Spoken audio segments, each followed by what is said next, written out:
जय जिनेंद्र। हम भक्तांबरी स्तोत्र का 47 और 48वां काव्य पढ़ेंगे। मत द्विपेंद्र मृगराज दवान लाहि, संग्राम वारिधि महोदर बंधनोत्थम। तस्याशु नाशमुपयाति भयं भीव, यस्तावकं स्तवमिमं मतिमान धीते। मतवाला द्विपेंद्र हाथी। मतवाला हाथी अर्थात पागल हाथी का। मृगराज सिंह का, हिरणों का राजा अर्थात सिंह का। दवानल जंगल में लगी हुई अग्नि का। अहि सर्प का। संग्राम युद्ध का। वारिधि समुद्र का। महोदर जलोधर आदि रोग का। बंधन बंधन आदि से उत्थम उत्पन्न हुए भयम भय। तस्य उसके। आशु शीघ्र ही। नाशम उपयाति नष्ट हो जाते हैं। किसके? और भीत और डरकर भाग जाते हैं। किसके? यह जो मतिमान बुद्धिमान। तावकम आपके। इमम इस स्तवन को अधीते पढ़ता है।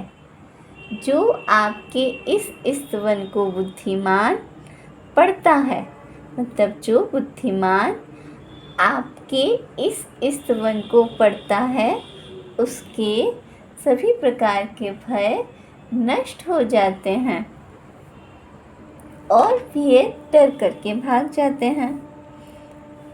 मत द्विपेंद्र मतवाला हाथी हो अथवा मृगराज सिंह हो। दवानल जंगल में लगी हुई अग्नि का। अहि सर्प का। संग्राम युद्ध का। वारिधि समुद्र का। महोदर जलोधर आदि भयंकर रोग का। बंधन का, कारागृह आदि का जो बंधन होता है उसका। आदि उत्थम से उत्पन्न हुए भय। भेद डर करके भाग जाते हैं और उसके आंसू शीघ्र ही नाशम उपयाति नाश को प्राप्त हो जाते हैं अर्थात समाप्त हो जाते हैं। किसके? जो बुद्धिमान या मतिमान, जो बुद्धिमान। तावकम आपके। इमम स्तवम इस स्तवन को अधीते पढ़ता है।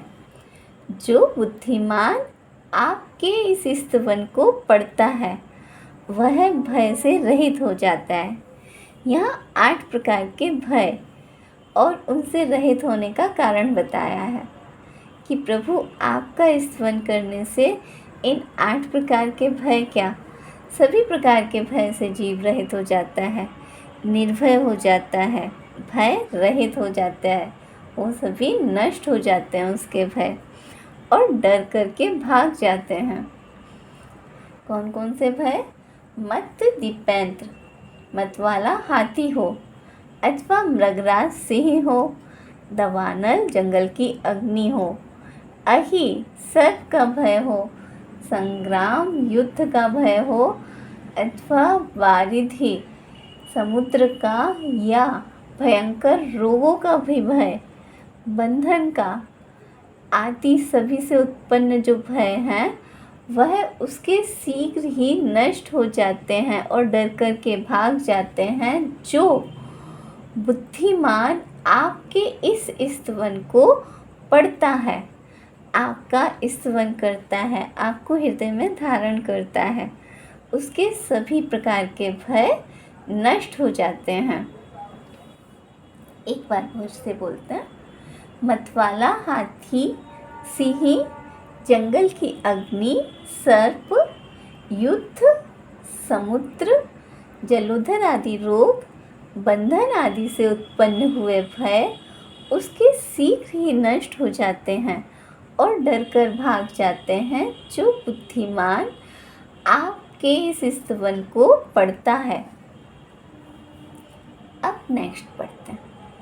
स्तोत्र सृजम तव जिनेन्द्र गुणैर्निबद्धं भक्त्या मया रुचिर्वर्ण विचित्र पुष्पां धत्ते जनो य इह कंठगतामजस्रं तम्मानतुङ्गमवशा समुपैति लक्ष्मीः। स्तोत्र, यहाँ से बोलेंगे, हे जिनेन्द्र, आपके इस स्तोत्र रूपी माला को गुणे मैंने आपके गुणों से निबद्धाम गूथा है। गुणे मतलब गुणों से निबद्धाम गूथा है। हे जिनेन्द्र, आपकी इस स्तोत्र रूपी माला को मैंने आपके गुणों से गूथा है और भक्ति पूर्वक मैंने सुंदर वर्ण रूपी तरह तरह के पुष्प से इसे गूथा है और भक्ति पूर्वक होकर के मैंने सुंदर वर्ण रूपी तरह तरह के पुष्पों से और आपके गुणों से गूथा है। किसको? आपके स्तोत्र रूपी माला को। हे जिनेन्द्र, आपकी इस स्तोत्र रूपी माला को मैंने आपके अनंत गुणों से और भक्ति पूर्वक सुंदर वर्ण रूपी तरह तरह के पुष्पों से इसे गूथा है। यह जो पुरुष धत्ते धारण करता है, मतलब धारण करता है, जो पुरुष इस स्तोत्र को कंठगताम अपने गले में अजस्रम निरंतर ही सदाकाल सदैव धारण करता है, तम वह मानतुंग सम्मान्य पुरुष, मतलब मानतुंग आचार्य स्वयं के लिए भी बोल रहे हैं कि वह मानतुंग अथवा सम्मान्य पुरुष अवशा, जो किसी के बस में नहीं आती, ऐसी मोक्ष लक्ष्मी को समुपैति प्राप्त कर लेता है। वह ऐसी मोक्ष लक्ष्मी जो किसी के वश में नहीं होती है, उसको प्राप्त कर लेता है, जो भक्ति पूर्वक आपके इस स्तोत्र को अपने कंठ में धारण करता है। धत्ते मीन्स धारण करता है। हे जिनेन्द्र, आपके इस स्तोत्र रूपी माला को मैंने आपके गुणों से गूथा है, भक्ति पूर्वक सुंदर वर्ण रूपी तरह तरह के पुष्पों से इसे गूथा है और जो मनुष्य इसको अपने गले में धारण करता है और निरंतर ही अपने हृदय में धारण करके रखता है, वह मानतुंग सम्मान्य पुरुष, जो किसी के बस में नहीं होती, ऐसी अवशा मीन्स किसी के बस में ना हो, ऐसी मोक्ष लक्ष्मी को प्राप्त कर लेता है। वह मुक्ति पद को प्राप्त करता है, मोक्ष को प्राप्त करता है। जो प्रभु आपकी भक्ति करता है, आपकी भक्ति करने से जीव मोक्ष को भी प्राप्त कर सकता है। स्तोत्र सृजम, आपके स्तोत्र रूपी माला को, तब मीन्स आपके, हे जिनेन्द्र, मैंने गुणों से, आपके गुणों से इसे गूथा है।